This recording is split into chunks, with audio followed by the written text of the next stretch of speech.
Jorge Moraes, o nosso rei do Nordeste, saudades do amigo. Inclusive, pelo visto aí parece que Recife está até menos quente do que São Paulo hoje, mas como está o Recife aí? Saudades dessa terra boa. Olha, Recife mandando sempre aquela energia, né, Cássio? Você que conhece também a cidade, que curte muito a cidade que a gente ama, que a gente escolheu para viver.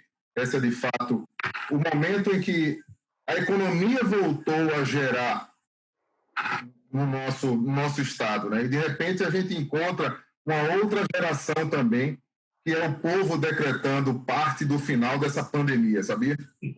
As praias. Vai às praias, pô. Você vai em todo lugar, você vai circular no shopping, você está nas ruas, o trânsito volta ao caos. E Sim. O que acontece é que eu acho que o povo voltou a decretar o fim dessa pandemia, meu amigo. Isso é meio preocupante, mas é o que a gente está vendo por aqui. A gente estava falando sobre isso no almoço, até no almoço do Acelerados hoje. Hoje, depois de muito tempo, a gente teve uma reunião presencial, né? Tem todo o esquema de protocolos lá na produtora, testagem de temperatura, máscara e tudo mais, mas parece que com essas notícias mais recentes aí de vacina e tudo mais, parece que a galera deu uma respirada, uma relaxada, e talvez seja um pouco cedo para isso, né? Eu vou dizer que eu tenho um certo temor com esse fim de ano, justamente. Está quente, hoje aqui em São Paulo bateu 37 graus, então eu acho que nesse começo de verão, aí nessas festas de fim de ano, a gente vai ter muita gente indo para a praia, muita gente se aglomerando e talvez um pouco antes da hora. Eu acho que se a gente esperar aí mais uns 3, 4 mesinhos, a vacinação já vai estar bem difundida e aí sim dá para liberar geral, se Deus quiser. Olha, Recife está frio nesse momento, são 27 graus. A brisa da primavera aí, Recife. A brisa da primavera, muito frio assim. Agora eu te falo, o que você fala de forma muito importante e significativa é isso aí. Esperar um pouco mais não custa nada, cara. Já chegamos aonde chegamos, no limite técnico. Eu vejo, acompanho o que vocês andam fazendo nos acelerados, tomando todas as precauções de forma preventiva, né? E como a gente tem feito aqui do lado de cá também, mas acho que o grande lance mesmo é a gente tentar entender que está na porta da saída dessa bendita vacina aí que vai poder dar um novo ano. Exato, né? Já aguentando tanto tempo, não custa aguentar mais um pouquinho, mas, Jorge, a gente tem muito contato, principalmente nos eventos, né, das montadoras, os grandes lançamentos que junta a gente do Brasil inteiro, e isso foi uma coisa que foi, digamos assim, uma das primeiras vítimas, né, desse novo momento aí. Como é que foi? Quantos anos já de jornalismo automotivo aí? Quanto tempo você está nessa estrada? Como é que foi esse momento completamente novo? Como é que para um mercado regional, no sentido que você é literalmente regional, né? Você fala para uma região inteira, de norte a sudeste aí. Como é que foi esse novo normal para vocês, baseado em Recife? Acho que por muito tempo sem poder, inclusive, viajar, né? Muito, viu? São 25 anos nesse batente, né? Mas antes de responder isso, eu queria fazer um comercial. Posso, não? Opa, à vontade. Depois a gente manda o invoice. Como é que foi a lua de mel, meu amigo? A lua de mel foi boa demais, cara. Inclusive, eu voltei para São Paulo mesmo. Hoje a gente está gravando uma quarta-feira. Eu voltei na segunda-feira, porque eu emendei direto para um sítio aqui no interior de São Paulo. Eu passei 10 dias pelo litoral da Bahia, foram quase 2.000 quilômetros, no Jeep Renegade ali que os nossos amigos da JBS aí de Recife gentilmente nos concederam. E vou te falar, é um retrato de Brasil mesmo, assim, né? A situação toda ali no Nordeste. Isso até é uma coisa que eu queria te perguntar um pouco mais adiante, mas aquele litoral maravilhoso, maravilhoso da Bahia, que dá vontade de chorar, de tão belo, mas em alguns trechos ali você se coloca numa situações de estrada que você realmente precisa de um SUV para encarar, né? A parte do ferry boat ali na Baía de Todos os Santos também, com a pandemia, está reduzido. A gente passou algum perrenguinho ali. Esperando. De muitas horas. Na ida, saindo de Itacaré para Salvador, a gente ficou 2 horas. Hoje em dia, isso aqui é um problema, né? Porque para ali na fila, você pega o celular, começa ali, dá aquela atualizada no trabalho. Quando você se dá conta, peraí, já estou há 2 horas e eu mal andei nessa fila. Aí eu desci do carro, deixei a Roberta no carro e caminhei a fila inteira. Eram já 6 da tarde e o cara que estava em primeiro na fila tinha chegado a 1. Aí eu falei, não, aborta, não vamos ficar 5 horas aqui. E aí a gente deu uma volta inteira na Baía de Todos os Santos, que inclusive é muito legal, aquele trecho ali de Cachoeira, São Félix, é muito bonito, né? Até vale a pena. Mas acho que você aproveitou mais fazendo isso, viu? Sim, sim. Acho que você aproveitou mais. Mas, olha, respondendo a tua pergunta de forma direta, a pandemia transformou o Nordeste e parte do Norte também numa ilha muito apertada, onde todo mundo passou a conviver dessa maneira, sem a gente que produz conteúdo, que vai buscar notícia, sem poder sair, sem poder encontrar uma novidade a mais, sem poder gerenciar uma informação diferenciada, buscar na fonte que você tem em outros lugares que não são somente aquelas fontes que vivem no nosso entorno, né? Porque aqui o que é que acontece no Recife? A vantagem de processo.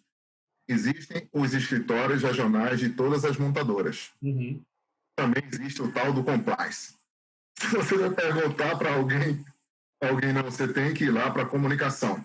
Aí você vai falar com o Nelson da GM, por exemplo, está em casa, que está no home office, e tem uma tratativa para poder cuidar. Vai buscar o Felipe, vai buscar fulano, Ciclano, Beltrano. E aí fica muito mais difícil você ter uma resposta em tempo próximo, em tempo real. Demorou para todo mundo, demorou para você também. E o fato da gente, por exemplo, ano passado, Cássio, eu fiz 19 viagens internacionais. Nossa! E assim, em dezembro eu terminei o ano naquela viagem excepcional à Nova Zelândia, quando eu fui dirigir a nova picape Gladiator da Jeep, né? E ali teve um momento incrível na minha carreira que eu tenho que registrar, que é um barco saindo do lago, entrando na rodovia onde eu estava circulando, isso aí está nos meus... no Instagram, está lá colocando, deu mais de 10 milhões de views, porque muita gente pegou esse vídeo, e foi um vídeo que gerou e deu o que falar. Eu nunca imaginei que um barco fosse passar na minha frente na estrada, numa contramão, e isso coroou o ano, né? Um ano de muitas viagens, um ano de muita geração de conteúdo, e de repente você vê em janeiro já aquecido com CES e outros eventos conectados naquele mês de largada, fevereiro com alguma coisa em São Paulo, teve a experiência do gelo que eu tive com o Gerson, o acelerado, Gerson, é o papai do ano, lá em Montreal, e depois de Montreal o negócio parece que desliga o disjuntor. Sim. Março, abril, maio e junho. E julho. Tem um aspecto, desculpa te interromper, mas que até você citou aí por cima, que eu acho que é importante para a galera que não conhece tanto o nosso dia a dia, né? Além, esse tipo de evento, ele tem muito a ver com você ter a oportunidade de ter contato com o produto e produzir conteúdo em cima do produto, mas ele é também, principalmente para um cara, você tem um perfil mais você faz rádio, coisas diárias, coisas de hard news, coisas de mercado, que até o Acelerados não faz tanto, mas essa convivência desses eventos, né? Quando você senta ali, janta à noite, conversa com a pessoa da montadora, conversa com outros jornalistas, isso é muito rico para gerar notícia, para gerar insight, para gerar informação, e isso se perdeu completamente e continua perdido, na verdade. Totalmente, porque nós vivemos em tribos, né? E quando eu vou a um evento como esse, eu estou conectado com a tribo do Cássio, dos Acelerados. Eu estou conectado com as tribos que vivem no Sul, né? Que vivem um pouco no Rio de Janeiro. São as pessoas que vivem com pessoas diferentes das minhas pessoas. E isso traz informação. Isso gera uma troca de informação. O quanto de renovação em termos de pauta e criatividade você trouxe da sua lua de mel, porque traz, sim, na hora que você encontra um negócio, é isso que eu vou fazer num próximo Acelerado Fest, ou então em qualquer evento que você monte, porque aquilo te ajudou a pensar melhor. Acho que essa reunião é uma reunião que muitas vezes as pessoas, Jorge, como é que você foi na Grécia e passou uma noite e na segunda noite entrou no avião para voltar? Ou seja, eu saí do Recife, fui para São Paulo, acordei em Atenas, fizemos o test drive no mesmo dia praticamente do novo Evoque, à noite ficamos, no dia seguinte test drive pela manhã, à tarde almoço, à noite volta. Eu tinha a opção de poder ficar, mas eu não era o Cauã Raymond, né? A Mariana Golfato, que estavam por lá, de passeio, de floresta, e eu aqui, pô. Você sabe que é bora, né, Cássio? O Rodrigo Bola Machado estava representando o Acelerados nessa viagem aí que você está falando, mas o Cauã Raymond, numa viagem para a Noruega, ganhou meu coração eternamente, porque eu estava gravando e ele passou pelo fundo e gritou Fernando Alonso, que era uma coisa que desde a faculdade eu não tinha esse apelido, e aí criou essa piada, inclusive eu fiz essa piada com o próprio Alonso. Ele não me achou muito parecido, mas ele achou engraçado. O Alonso, quando tá... É um cara muito inteligente, né? Tem uma imagem, às vezes, de não ser tão bem-humorado assim, mas as minhas experiências com ele até hoje foram muito boas e criou esse xiste aí, graças ao Cauã. E um dos maiores pilotos da Fórmula 1, diga-se e reconhecidamente falando. Acho que você concorda comigo, né? A galera fala muito, né? Eu acabo sendo constantemente aí um defensor do Alonso, porque tem um pouco essa questão, ele tem essa imagem de ser um cara difícil e tudo mais, mas o esporte ele tem muita coisa que não está no seu controle, né? E quando a galera criou-se assim, essa imagem de que o Alonso é um cara que só foi campeão 2 vezes por ser um cara de temperamento muito difícil. E eu cito sempre um número que cai uma ficha para as pessoas, que é o seguinte: se o Alonso tivesse feito 8 pontos a mais na carreira, distribuído nos anos certos, ele seria pentacampeão do mundo. Ele perdeu 3 títulos, que se você somar a diferença desses 3 títulos que ele perdeu, são 8 pontos. Então, 2 pontos a mais no ano, 3 pontos a mais no outro ano, 2 pontos a mais no outro ano, ele era pentacampeão do mundo. E isso é o esporte de elite, é o detalhe, e às vezes o detalhe não foi pro lado dele. E você que regula muito o esporte, que é a Fórmula 1 da maneira geral, né? Lewis Hamilton é um fenômeno, é um mega piloto ou está numa mega equipe? Eu acho que, sem dúvida, é um mega piloto, está, sem dúvida, numa mega equipe, mas, para mim, o que o Hamilton está conseguindo... É ótimo gravar com o jornalista, aliás, porque você vira entrevistador e entrevistado. Fica mais fácil o meu trabalho.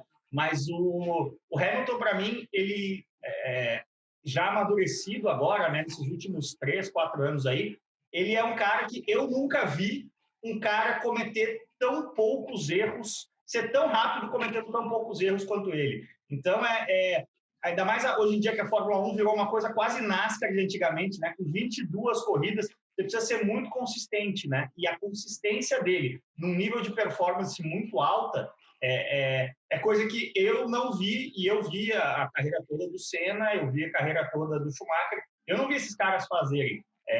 Para mim, para você poder cravar uma carreira, você precisa esperar acabar, né? Mas eu acho que hoje, assim, existe... quem é o maior piloto de todos os tempos? Eu acho que existe uma turma ali de cima em que você coloca Hamilton, Schumacher, Senna e Fangio, não nessa ordem para mim. Na verdade, para mim, eu acho que o Senna, até pelo número de títulos, a carreira abreviada, e o Senna era um cara que assumia muito risco e, por isso, para o meu gosto como piloto, errava um pouco demais, apesar de velocidade pura, provavelmente foi o cara mais rápido de todos os tempos. Mas eu entendo a construção de argumento do Senna como piloto, o maior piloto de todos os tempos, porque a galera se prende muito na velocidade pura, né? Mas a velocidade pura é um aspecto muito importante, mas é um aspecto da formação do piloto.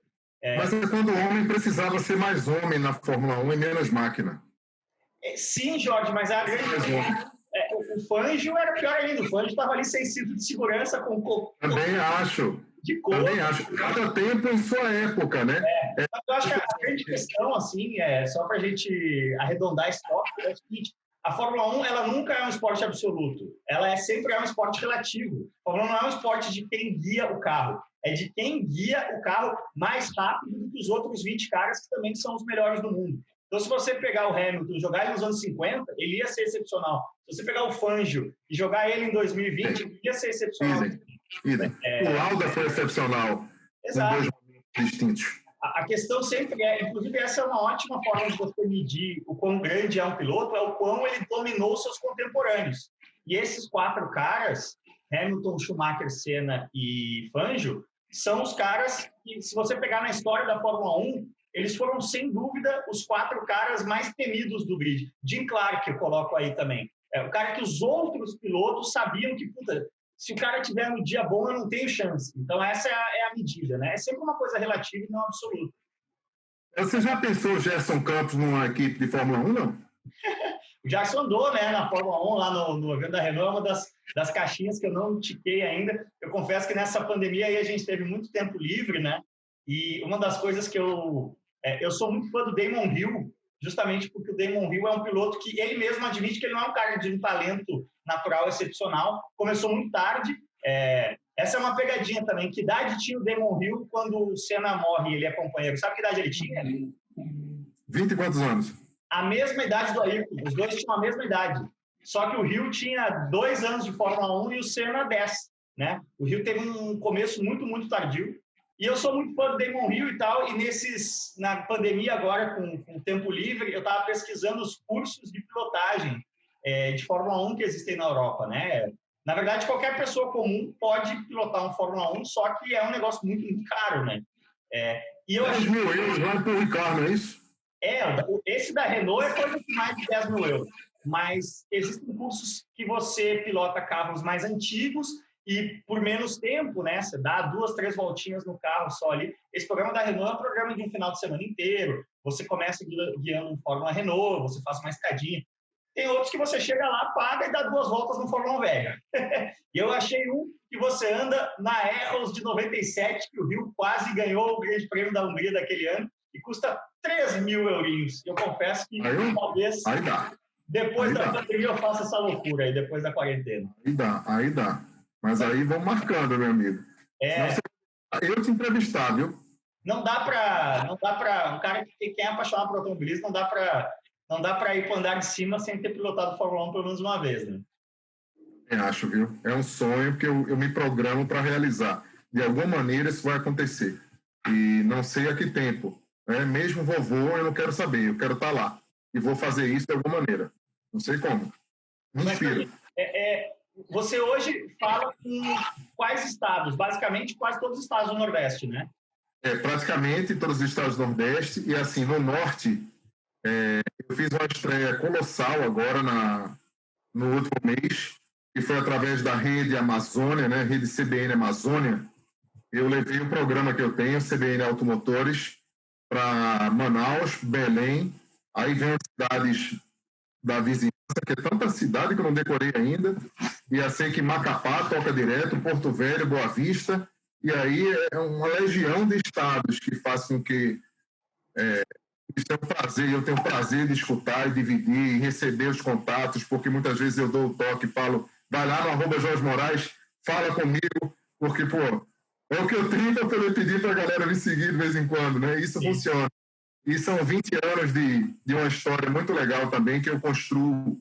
E hoje, Cássio, por incrível que pareça, cara, você está fazendo parte da minha história. Por quê? Porque exatamente hoje é o dia que eu completo 20 anos apresentando o programa Automotor, que é uma coisa que começou antes do Autosport da Globo. É um feijão com arroz que eu digo aqui que eu faço bem feito, porque não é um negócio que eu tenho grana demais para fazer uma produção gigante, não tenho, mas eu consigo fazer e consigo ter credibilidade, audiência, respeito. São 7.300 bom dia. Hoje eu gravei no fim de semana, sem faltar uma vez, cara. 7.300. Em alguns momentos eu fui substituído porque eu estava em viagens internacionais, é óbvio, e outros bons dias eu dei de uma outra situação, porque Luciano Aldorf apresentou, outro colega que trabalha comigo apresentou, mas são 7.300. 20 anos. E se eu vou te mandar depois, no inbox, o dia que eu estreiei no programa e o que eu aprontei. Na verdade, eu vou marcar isso nos stories, vou mostrar às pessoas a partir de amanhã e até domingo eu vou ficar construindo isso e dizendo, olha, gente, eu passei por aqui. Porque se tem uma experiência que eu não vou esquecer nunca na minha vida, Cássio, foi quando a Land Rover Global, no mega test drive daqueles que você conhece e teve comigo também para viver aquele momento que a gente viveu em Montenegro, eles fizeram na Inglaterra um test drive que terminou no Range Rover Sport, a gente entrando no avião.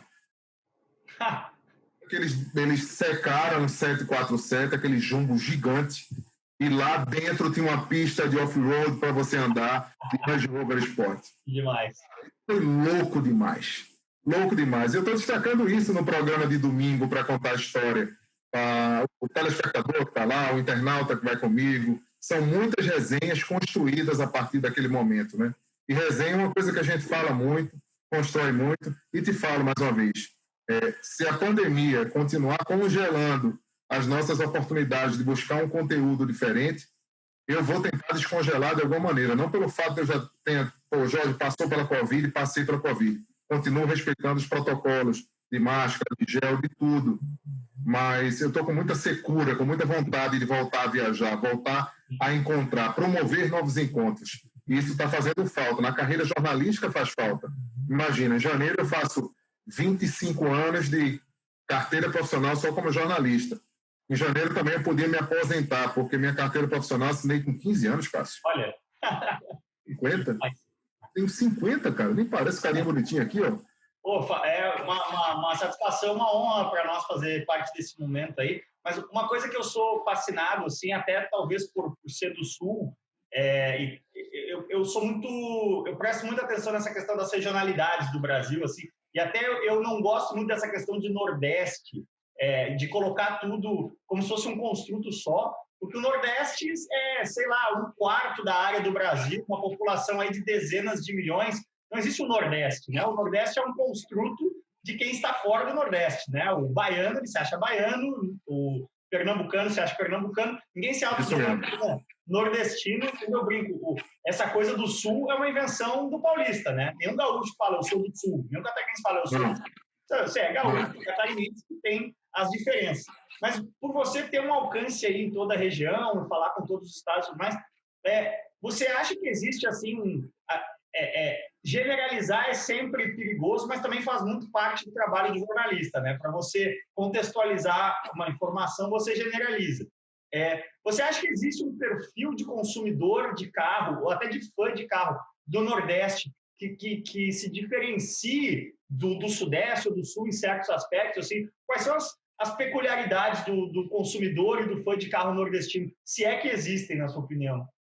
Existem, sim, e te falo, eu classifico o Nordeste dos carros de performance, por exemplo, o Nordeste dos importados daqueles valores, mega valores, né? Falo o seguinte, que o paraibano, ele é muito louco por carro foda. Uhum. Pode falar palavrão aqui, não? Pode, no máximo a gente põe um pi. Não dá o pi aí. O paraibano é muito forte nisso. Depois eu considero o cearense é apaixonado por carro importado e ele gosta de exibir esse carro importado como uma ferramenta de conquista, tá? Isso eu considero. O recifense vem ali na terceira opção, o pernambucano está ali, incluído nesse projeto também, porque eu atuo no Poste Clube Recife, no Mini Clube Recife, que foi eu que fundei por aqui, o Poste Clube também, junto com essa turma que gosta de fazer esse trabalho de comunicação com as curvas. Você está com o seu Mini aí? Estou com o meu Mini. John Cooper, R56, com alta performance a bordo. É um sonho. Mini que foi presente da minha mulher, né? Sério?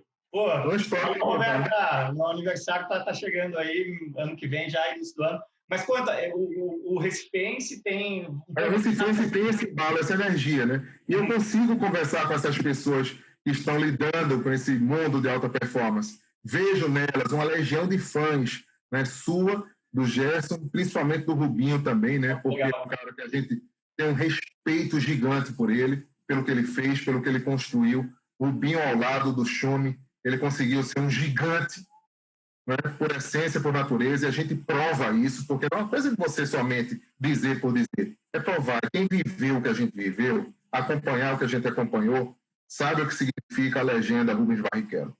A gente sabe, né? De boa, não importa onde. O cara bota o pi aí, eu não vou nem falar para você não botar um pi nem perder tempo nessa gravação. Mas tem essa personalidade do consumidor, viu? Desculpa. Tem essa personalidade, sim, do consumidor, que é bem diferente da cultura do consumidor de São Paulo, sim, é diferente da cultura do consumidor do Rio de Janeiro. Até então, porque o Marcel Visconde, ele falava sempre o seguinte, olha, ninguém consome tanto Cayenne quanto o público do Nordeste. Marcel Visconde da Stuttgart, né, que foi a maior importadora, aliás, a maior importadora da história. Dos anos, até que a Porsche montasse a sua própria subsidiária no Brasil, e hoje a Stuttgart é o maior grupo de concessionárias Porsche no Brasil. Perfeitamente, é o que ele dizia. E aqui tem uma revenda Porsche que tem um ranking no Brasil que era número 2 do país. Sim. Ou seja, uma marca que já passou o estágio de Curitiba de Floripa, parece que acho que em Santa Catarina tem uma revenda posta também, Brasília, e assim, nichos em estados onde o mercado é muito forte para a marca, e eles conseguiram fazer, olha, nós hoje somos a revenda número 2 aqui no Recife, não porque é o Recife, é porque o Recife atende praticamente toda a região. Vai ter uma nova aposta em Fortaleza. Eu me lembro quando, no momento econômico do Brasil, ali, antes da gente entrar no que eu chamo de a grande estagnação, né? O Brasil basicamente não cresce há 6 anos, você não vai cair por causa da pandemia e tudo mais, mas nos últimos anos ali de bom momento econômico do Brasil, 2013 até um pouco 2014, eu me lembro que estava muito forte essa movimentação das marcas premium, basicamente era uma questão a relação era quase que direta, o crescimento de volume em cima da expansão de rede no Norte e Nordeste. Porque cidades como, eu me lembro, por exemplo, Belém, não tinha uma concessionária Mercedes. Então, o público, ou Land Rover, sei lá, o público premium dessa cidade acabava, por exemplo, optando por uma Toyota SW4 ou uma Chevrolet Trailblazer, porque não tinha opção, não conhecia, né, ou não queria ter o trabalho, digamos assim, de ir até outra cidade para ter o contato com as marcas premium. E assim que essas marcas chegavam nessa cidade, o resultado de venda era muito forte, muito imediato. Você pontuou bem. Você dá uma característica clara aqui. Os 2 maiores revendedores Toyota do Brasil estão no Ceará e em Pernambuco. Tá? E para você ter ideia, o mesmo cliente que paga a SW4 de 300 mil é esse que está numa mega fila de espera esperando a nova SW4 de 330 mil. Sim. E por que ele compra esse carro? Porque na cabeça dele é o carro que vai durar para sempre, é o carro que tem a cara da região e que tem aquela chancela Toyota de ter uma mão de obra que traz aquele status que o agroboy tem, por exemplo, em Goiânia, que tem no Pará, que tem em todas as regiões onde os nichos de mercado eles se encontram. Então, você vai ter também um agroboy aí em São Paulo, acho que tem. Aí vocês falam caipira, falam tanta coisa diferente. Se fala agroboy no interior aqui, galera de, sei lá, Ribeirão Preto, que gosta muito das picapes. Você estava falando ali, você falou de Recife, de Paraíba e tudo mais, e eu acabei de passar 10 dias em lua de mel na Bahia e estava observando algumas coisas. Uma das coisas que me chamou muito a atenção, exatamente isso que você falou, muita SW4, das novas, normalmente branca, que é um carro que quem compra realmente para o trabalho não compra branco, né? Então, é realmente um carro ali como um carro premium, como um carro de status, e me chamou muito a atenção em Morro de São Paulo, que eu não conhecia. Aliás, que lugar espetacular, Morro de São Paulo. Se você ainda não teve a chance de ir, dê um jeito de ir, mas todos os carros, né, que eu acabei ficando num hotel afastado do centrinho ali de Morro, né? Então, tem um serviço de shuttle, né? O ônibus lá, o transporte público da ilha, são caminhonetes com uma espécie como se fosse do exército, sabe? Aquelas com o banquinho ali na caçamba, e 100% delas Hilux antigas, mas todas assim, no pau ali no trabalho. Quem faz isso, quem trabalha com isso ali em Morro de São Paulo, pelo menos, 100% optou por Toyota Hilux das antigas, né? Carros que são comprados provavelmente usados e colocados no serviço. O brand é muito forte. Aqui tem a cultura do Toyota Bandeirante, né? Sim. Acho que uns dias acelerados tem que vir aqui para uma cidade chamada João Alfredo. Eu já fiz uma produção semelhante dessa para entregar para a turma do Autosport faz muito tempo, acho que uns 15 anos. Renata Viana fazia a produção. Oi? É a cidade do Toyotão em que eles esticam o bandeirante? A cidade do Toyotão, cara. Vocês precisam vir fazer uma resenha com os Toyotões. Com aqueles bandeirantes modificados, que você vai ver isso aí. É um outro...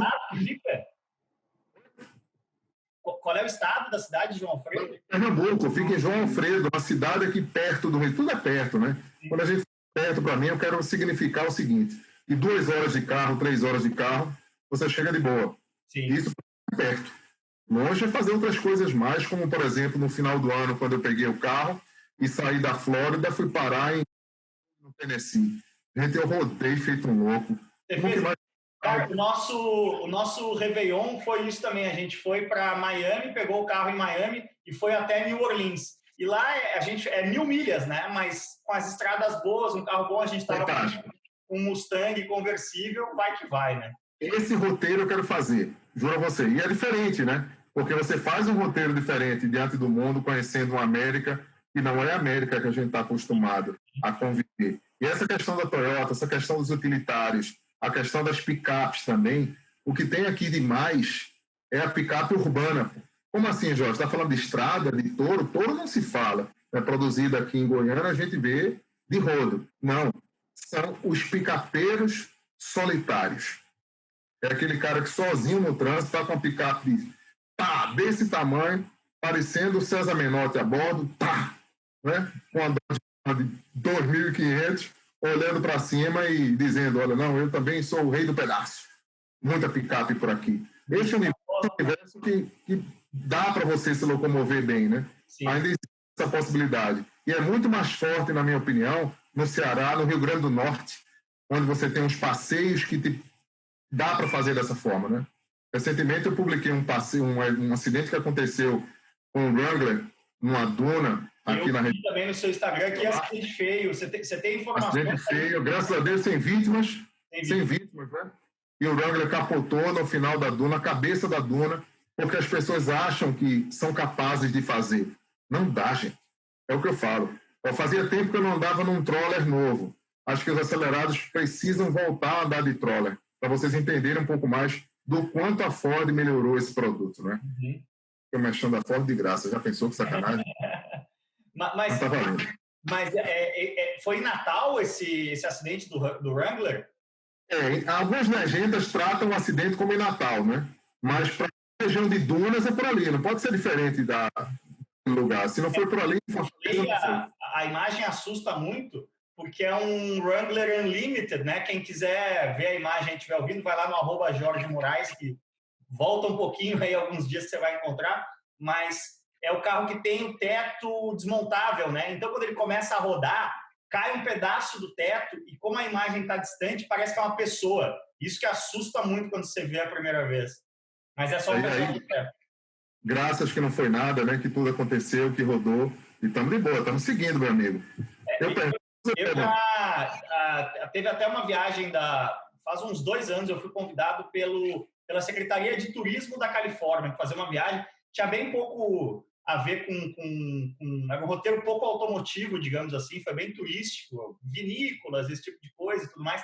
E aí eu fiquei um pouco angustiado, né? Putz, estamos aqui, vamos fazer mais vídeos de carro, né? E aí eu aluguei um buggy no Parque de Oceano, chama, como se fala em português, assim, é um parque de dunas que existe bem no meio da Califórnia, assim, e cara, você vê muita cagada acontecendo, e a tocada em duna, pô, você pode ter uma imensa experiência até de off-road, uma grande experiência de pilotagem de outras coisas. A tocada em duna é um outro animal, né? Você tem que ter...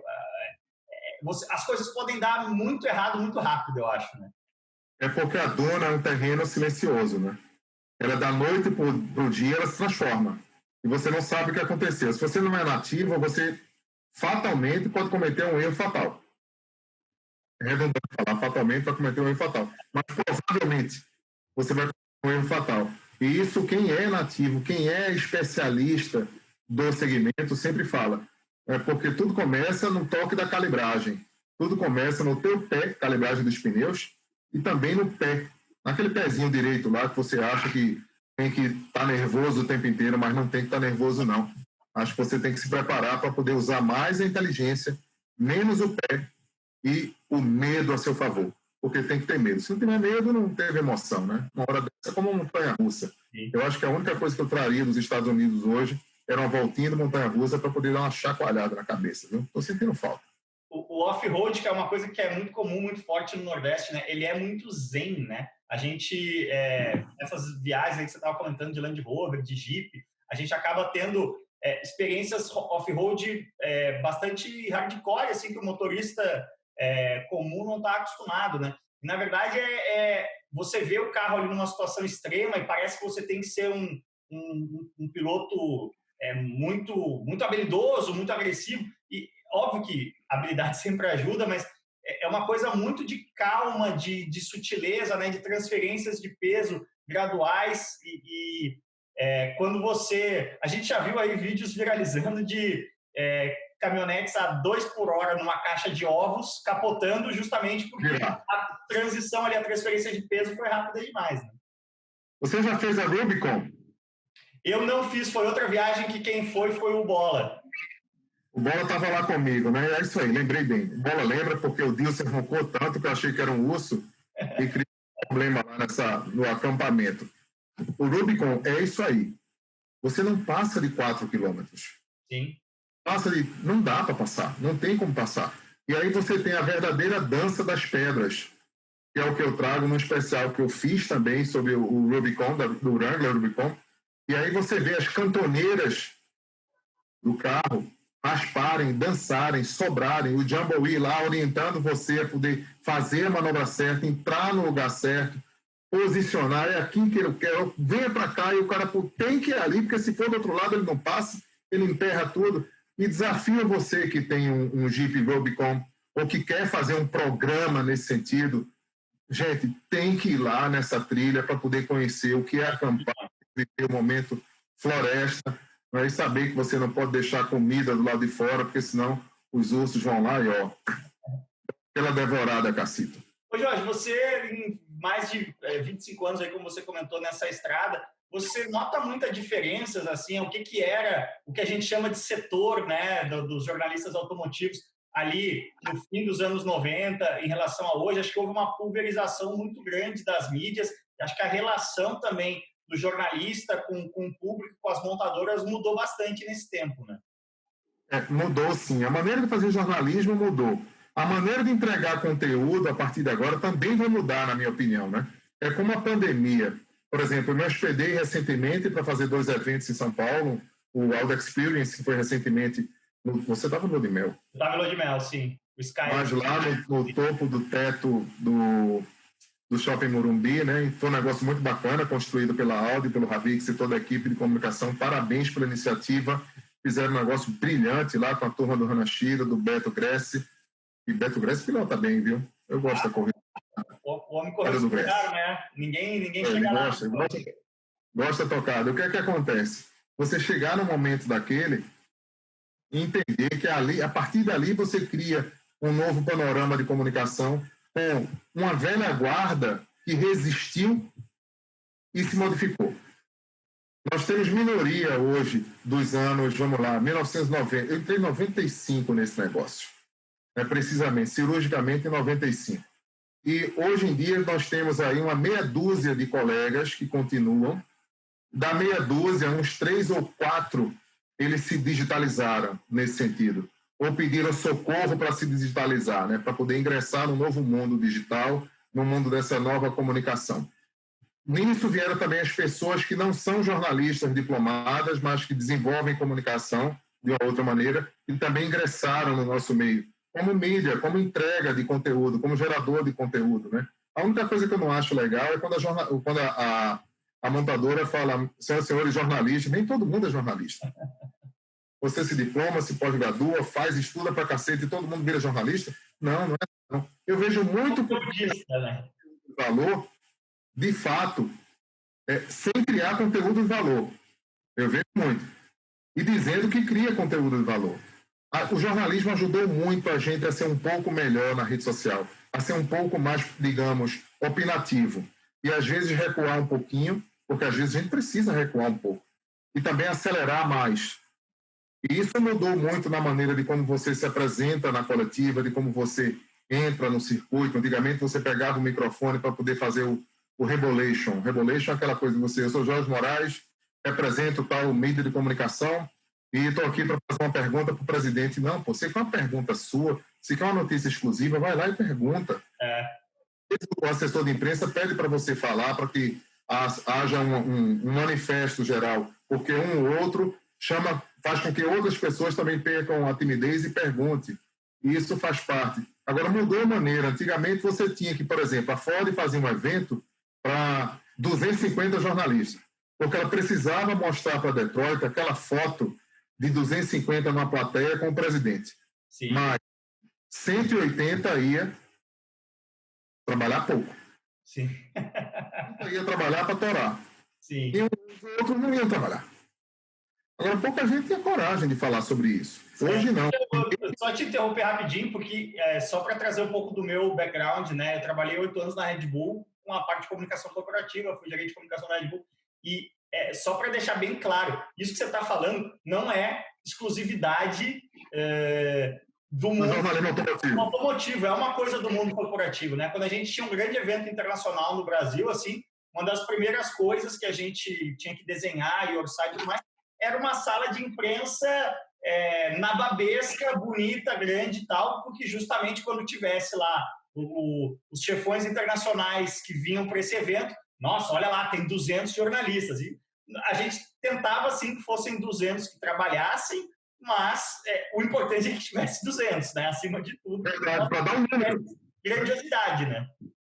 Você estava na época do Air Race no Rio de Janeiro, não? Eu fiz os dois Air Race, de 2007 e 2007. De 2007, eu trabalhei muito no pré-evento, mas o evento em si coincidiu com a estreia da Red Bull na Stock Car, que era o meu principal projeto. Então, o evento em si eu não estava, foi um evento de 1 milhão de pessoas ali na praia de Botafogo. E aí, o evento de 2010, aí eu já era gerente de comunicação, eu fui o project leader, né, que a gente chama da área de comunicação, eu botei muito a mão na massa, foi uns 40 dias assim que talvez eu mais tenha trabalhado na vida, e infelizmente esse evento ele teve o treino de classificação no sábado, deu 400 mil pessoas, e aí no domingo, que o objetivo era passar de 1 milhão, tinha sido levado para a Praia do Flamengo, que é maior, aí choveu.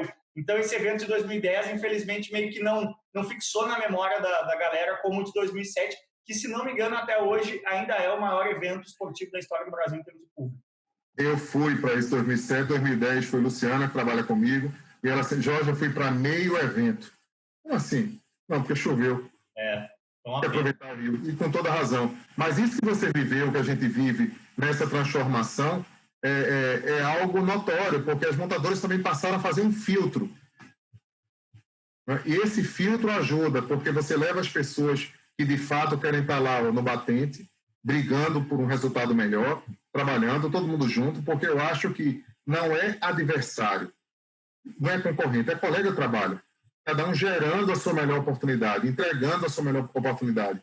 E o que eu peço muito é que as pessoas entendam que o mundo é o mundo de quem espalha empatia. Gente. Porque quem espalha empatia sofre com isso e vai sofrer muito mais. Mas falta na rede social hoje em dia, hein, Jorge? Diga aí. O antipático é rejeitado. E aquele que fica gozando da tua cara, pior ainda.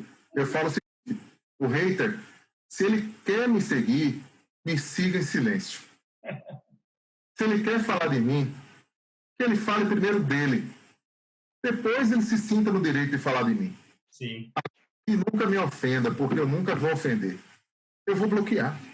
E mais do que isso, hoje em dia, você pode restringir, que é melhor ainda, que a pessoa nem percebe, né? Ela continua falando só para ela. Eu dou tchau, não tem conta. Nessa pandemia, eu descobri um negócio novo para mim, Cássio. Eu passei a fazer mentoria. Eu já tinha essa especialidade, já era uma coisa que vivia comigo, mas eu coloquei em prática. Então, eu abri 3 turmas, tem uma 4ª turma que eu estou abrindo, e eu estou dando aula às 7h15 da manhã, até às 8h05. E aí, o que eu faço direcionada na formação da pessoa. Eu falo de jornalistas ou de rede social? Qual é o seu foco? Não, aí eu trabalho a cadeia do setor automotivo. Empresários, eu tenho médico, aluno. Você tem ideia, eu faço mentoria pessoal também. Porque eu ensino a pessoa a lidar com a rede social. Ensino a pessoa a lidar com a câmera. Ensino a pessoa a escrever melhor, a ter um copywriting bacana, a falar de redação, a se vender, saber se vender. Sim. Tem um médico meu que ele passou a escrever melhor, a falar melhor, se vender melhor e duplicou o faturamento. Ele diz isso para mim. Todo mundo virou mídia, né? O médico, o advogado, todo mundo é mídia hoje em dia. Todo mundo virou mídia. Então você vira de alguma maneira um influenciador de processo. Cada um na sua área ou fora da sua área. E eu me inspiro muito em algumas pessoas que são magníficas nesse segmento, porque tem muita gente melhor do que a gente. Eu preciso que você reveja alguns conceitos. Por exemplo, as pessoas me perguntam, cara, se eu vou no TikTok. Eu não consegui, eu fui no TikTok, eu tenho uma conta lá só para olhar as coisas. Por quê? Eu vejo que no TikTok A pornografia para o público infantil é generalizada. Minha filha de 9 anos, por exemplo, chegou para mim: pai, eu vi um homem nu. Eu achei que o homem nu fosse um cara de cueca, de sunga, era um cara com binau.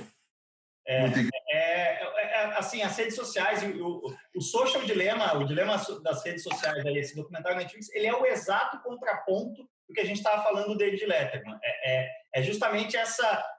existe uma coisa que eu sou também fascinado, que são as consequências não planejadas. Então, por exemplo, por que a população está cada vez mais obesa, principalmente em países como os Estados Unidos, México, mesmo no Brasil, o número de obesidade é incrível? Porque a evolução da humanidade ao longo do ser humano, do Homo sapiens, ao longo de dezenas de milhares, de décadas de milhares de anos, foi... Você não sabia, você matava um mamute aqui, você não sabia quando você ia matar outro mamute. Então, a gordura, tudo que era muito calórico, passou a ser muito prezado pelo nosso cérebro. A gente tem esse hardware aqui, né? E aí, mais ou menos uns 50 anos atrás, surgiram coisas como você pegar um telefone, na época ligar aqui assim, e aparecia uma pizza de 3.000 calorias na sua porta. O ser humano ele não evoluiu para saber lidar com isso. E por isso, hoje, uma imensa parcela da população é obesa. O que está acontecendo com a rede social é algo semelhante, né? A gente não evoluiu para ter... Sabe o que eu acho uma coisa maluca, Jorge? Assim, por exemplo, você posta uma coisa no Instagram e aí tem um cara lá que fala: Jorge Moraes, vendido para montadora X, ou Cássio, só fala merda sobre não sei o quê. Só que um desses caras está em Fortaleza e o outro cara está em Porto Alegre. Então, imagina, a gente não evoluiu para estar caminhando na rua e um cara a 5 mil quilômetros de distância fala: Jorge, você é o vendido! Entendeu? A gente não tem, o ser humano ele está meio que se desconstruindo com isso, né? E aí a gente tem esses casos de depressão na juventude e tudo mais. E você falou do TikTok. Eu também, quando eu entrei no TikTok, a coisa que mais me chamou a atenção foi isso. Mas uma das coisas mais malucas assim do TikTok, e que o Instagram já mudou também nesse sentido, não sei se você... Óbvio que você reparou, você é um cara muito ativo nas redes sociais, mas faz mais ou menos uns 6 meses, mais ou menos quando o TikTok começou a bombar, a câmera padrão do Story, ela mudou. Ela era uma câmera que estava voltada para cá, para a sua visão do mundo. Faz uns 6 meses ela passou a ser voltada para cá, para você mesmo. Um exercício do narcisismo, assim, que é muito intenso. E quando você fala de narcisismo com adolescentes, com pré-adolescentes que estão descobrindo ali a sexualidade, digamos assim, você tem um grande soft porn da juventude ali, né? Nem o Xvideo vai conseguir derrubar desse jeito. Eu te falo, quando você fala desse negócio, Jorge, pô, você é um vendido. Aí, recentemente, eu fiz uma materinha, um post, né, com o 208, que todo mundo foi para... Mas, Jorge, você tá ganhando para falar bem do motor do Peugeot? Quem é que paga para falar mal? E aí, se tem alguém na tua vida te pagando para falar mal, ou você ganhando para falar mal de mim? Respeita, porque é o seguinte, se a gente vai falar de construção mecânica, a gente vai perder um tempão aqui debatendo sobre os fatores que levaram a Peugeot a colocar esse motor 1.6 de 118 cavalos embaixo daquela obra de arte, que é esse 208, Sim. Que é retocável. Agora, vai lá no UOL e vê na minha coluna que a Peugeot vai ter o motor da Stellantis, que é o motor FCA, no seu 208, em 2022. Agora, tem paciência, o carro está caro, tá, 95 mil, estou falando aqui. Mas é aquela história tem uma frase do Mike Tyson, que é clássica, que eu gosto muito, todo mundo tem um plano até tomar um soco no queixo, né? Evidentemente, quando a PSA começou a projetar o lançamento do novo 208 no Brasil, ela pretendia, não sei, talvez ter um motor 1.2 turbo da Europa, alguma coisa assim. Aí veio uma série de realidades, chamada país que não cresce economicamente há 5 anos, pandemia de Covid, e acaba você tendo que fazer adaptações aí para a realidade, mas sem dúvida, como o próprio, a gente estava falando antes de Renegade, Toro, que acabaram estreando com o 1.8 Flex, que é meio que um tapa-buraco até que cheguem os 1.3 Turbo, que são os motores que originalmente foram pensados para ser os ideais para esses carros, né? Perfeitamente. Vou te falar um negócio aí para construir essa história, Cássio. Você lembra em 1994, quando nasceu o Plano Real? Pelo menos lembra. Mas Não, era eu lembro muito bem. 94 no seu plano real. 94 é um ano que vem cheio de emoções. Tem URV, Copa do Mundo e ainda por cima eleições. Isso era a campanha da Folha de São Paulo em 94. Muito forte, né? Porque a gente vivia do overnight, daquelas situações com inflação, com tudo lá, de forma muito maluca. Ok. Em 94, a gente tinha o dólar a ponto 88, a ponto 98, né? O real violentamente forte. E aí vem. 25 anos depois, 26 anos depois, a nossa moeda está valendo 6 vezes menos praticamente. Tudo que você construiu dolarizando os teus propósitos, né, porque a economia gira em torno de um dólar que a gente desconhece, mas é real, os insumos são em dólar, Sim. o motor eu queria colocar em dólar, tudo acontece em dólar, as passagens aéreas, os hotéis, etc., tudo é em dólar, gente. Sim. Não muda nada, absolutamente nada. Se o dólar está ali, o preço do remédio, puf, pipoca, a gente vai descobrir que os insumos em dólar. Ou seja, de 94 para cá, existe uma conta corrente negativa de 6 vezes menos para a tua vida. Você nem colocou a inflação aí ainda, hein? Só na... Não, zero. Zero. Só na moeda. Você imaginou que era falar R$1 milhão em 94? Sim. Você se aposentar, perder de renda. Gigantesca. Gigantesca. Cássio, R$1 milhão dividido por 5,6 vai dar $180 mil. Sim, sim. Muita gente, na época da crise da hipoteca americana, comprou casas e mais casas em Miami, em Orlando, por 80 mil, por 90 mil, por 120 mil. Muitos amigos seus, amigos meus, e tanta gente não fez negócio em mais dólar. barato um apartamento de frente para o mar em Miami do que na Riviera de São Lourenço. Bom, e aí você está falando tudo. Em resumo, o que acontece com a nossa moeda hoje? Acontece que é o seguinte, que um X3 M Competition custa R$600 mil. Sim. Que um SW4 Diamond nova vai custar R$330 mil. Muda, inclusive, por exemplo, vou pegar um carro aqui, que é um carro que eu tinha uma Freelander 2, 2013, e eu considerei, isso alguns anos atrás, e eu considerei, quando eu fui trocar, pegar uma Discovery Sport, tinha recém saído a nova Discovery Sport. A Discovery Sport, quando ela foi lançada no Brasil, ela era um carro de R$160 mil, eu acho. Lembro demais. Era um carro, digamos assim, que uma classe média muito bem sucedida, uma classe média num momento muito favorável, pegava ali, dava uma entrada, parcelava. Hoje, é um carro de 250, 260 mil reais. Até não é um exemplo... 300 mil se quiser a diesel. 300 mil a diesel. Esse exemplo até não é tão bom. Vou te dar um outro exemplo. Eu estava nesse final de semana agora no sítio com a nova X5. X5 no Brasil agora é versão única. É uma versão híbrida, com pacote M, e custa 500 pau, entendeu? Quem está comprando a X5 de 500 pau hoje é um cara que, se o carro custa 500, 550 ou 600, já não se importa. Você já está...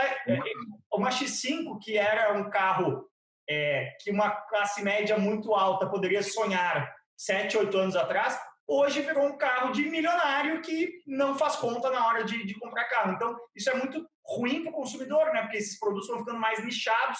Se a X5 tivesse com um preço mais competitivo, por causa do câmbio e tudo mais, de repente ela ia começar na versão, não sei qual é a versão base na Europa, mas a versão lá só com a combustão, que sem pacote M. 520.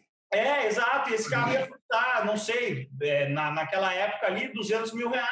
Hoje está inviabilizado, né? Mas, não, já era. É triste, mas é o momento que a gente tem hoje, e até isso que eu quero encerrar aqui, que a gente já passou do limite de 1 hora do GTV, já vamos dar trabalho para a edição aí, mas dada todo esse contexto aí que a gente veio, o seu tempo de estrada, Jorge, e até o fato de você ser um cara inserido aí numa região brasileira que acho que viveu ali um boom econômico enorme ali nos anos 2000 e hoje está na pandemia e tudo mais extremamente fragilizada, talvez um pouco mais fragilizada do que Sul e Sudeste, por exemplo, economicamente, eu digo. Qual é a sua visão de Brasil, cara? O Brasil tem jeito? Você acha que a gente tem uma perspectiva aí de 5 a 10 anos de melhoras ou, de repente, como se dizia ali nos anos 80, a saída do aeroporto? É profundo. Essa é a pergunta clássica. É profundo. Em outro tempo, eu diria que a saída dos covardes é o aeroporto. E a saída dos fortes é trabalhar para a gente transformar o Brasil no voto, no peito e na raça. Mas o mecanismo é um negócio que luta contra o nosso ideal, a nossa vontade. E todas as vezes que a gente entende que um novo político venha governar com celeridade, com responsabilidade, com menos loucura, a gente se surpreende. Então, cada um tem um Trump que merece. Essa é a grande realidade. Aqui eu posso falar, né? Eu sou meio que apolítico numa hora como essa. Mas eu torço muito para que o Brasil dê certo. Acredito num Brasil novo, como o Brasil que o Luiz Carlos da Anfávia fala com muita vontade, 2023, 2024, e os economistas mais sensatos falam, voltaremos a crescer em 2025. Que previsão é essa? Ninguém me ensinou ainda como descobrir, tá? Mas, de fato, o Nordeste sai dessa mais rápido porque a gente também trabalha como ninguém. Mas acho que a gente também não deve ficar à mercê de um trocado, de um dinheiro, de um auxílio, ou de qualquer situação nova que gere uma cadeia de imposto também negativa para quem já paga tanto, né? É um tamanho de uma bronca que, sinceramente, eu me sinto incapaz de definir, olha, aonde vamos parar? Numa alíquota de imposto de renda 30%, num novo IOF, numa nova CPMF, num novo imposto que vai surgir sobre operações digitais? Como assim? Um computador, um dia desse, um notebook, para a minha vida funcionar, custava R$4.000, ele custa hoje R$7.500. Um computador que leva 4 anos de vida e de história, né? E aí, isso é porque eu estou falando não das performances de 10, de 15, de 20 mil. Vai ter jeito, sim, eu não perco a esperança, viu, Cássio? Eu acho que a gente aprecia com moderação, acredita. Eu não desisti do Brasil, mas acho que meus netos terão um Brasil diferente, os seus netos também terão um Brasil diferente do nosso Brasil de hoje, é claro. Porque essa fase de transição, onde a moral tem que se prevalecer à corrupção e ao estado de espírito do brasileiro, que tudo ele quer tirar vantagem. Sim. A gente precisa desaprender a tirar vantagem. E o meu mentor falou isso de forma muito rápida. Jorge, você precisa desaprender rápido o que é errado você aprendeu. E aí sim você vai dar o próximo passo. Acho que o próximo passo é a gente desaprender rápido tudo errado que a gente aprendeu para dar um próximo passo. Eu acredito. Acho que fugir não é o melhor caminho. Vontade dá demais. Mas sair do meu Brasil, onde eu me diplomei, onde eu trabalho, onde eu tenho tudo que eu tenho para viver num outro país, no sub do subemprego, não é a minha praia. Sim, demais. Assim, sinceramente, a gente fazer grandes teorizações sobre isso hoje, no dia de hoje, na fotografia de hoje, é quase a mesma coisa que jogar na Mega Sena, né? Tão randômico quanto tá difícil. Mas, Jorge, faça aí o seu jabá, onde é que as pessoas te encontram, além do @Jorge Moraes ali no Instagram. Jorge Moraes no Instagram. Meu canal do YouTube, gente, que é pequenininho, mas tá indo. Jorge Moraes é meu nome. Você vai ver lá um dançador de bolero, mas sou eu, viu? Antes do cara. É Jorge Moraes para você seguir. E no meu site, jorgemoraes.com, no UOL, você encontra Jorge Moraes. Na TV, no Alto Voltou, você encontra Jorge Moraes. E no coração dessa turma acelerada também aí, porque eu sei que eu sou muito querido. E é isso aí, você me encontra onde você quer me encontrar. E se quer mandar um direct no meu Instagram, eu, quem sabe, não dou até o meu telefone pessoal, viu? Okay. É isso aí, Cássio. Hoje em dia, se você for para o Nordeste, eu tenho certeza que você vai acabar tropeçando em Jorge Moraes acidentalmente. Em algum momento. Eu vou ajudar a levantar. Valeu demais, Jorge. Grande abraço. Se você está nos ouvindo aí no seu tocador de podcast favorito, dá aquela copiada no link, manda para os amigos aí no link de WhatsApp e siga também o Cássio Couto Show no Orelo. Baixe o aplicativo aí, Orelo Áudio, que é a única plataforma de podcast no Brasil que remunera os criadores. É isso. Obrigado, Jorge. Valeu demais a quem ouviu aí. Tamo junto, valeu. Até a próxima. A gente se encontra no Recife, viu? Você já sabe.